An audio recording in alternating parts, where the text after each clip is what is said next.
Bueno, coche.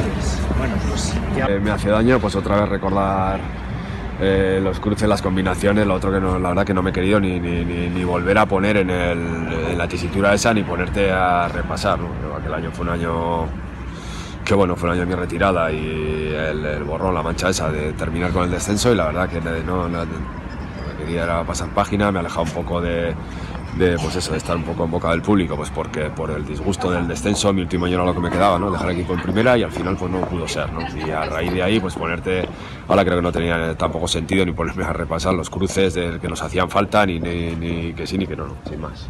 Creo que ahora el dar yo mi opinión aquí no sé si sirve de demasiado, pero bueno, un poco a mí por todo esto de las primas que me preguntan, lo que recibí, lo que repartimos el equipo y lo demás, pues bueno, entiendo que hay dinero ahí que falta, y para eso están ahí arriba, ¿no? Para que determinar el destino de ese dinero, ¿no? La verdad que cuando hay algún caso así, y bueno, en todo este periodo de investigación, o sea, el periodo de investigación del caso ha sido bueno, por lo que dice mi abogado y demás, ha sido una investigación muy minuciosa y se han hecho las cosas muy bien, ¿no? O sea, que lo que haya va a salir.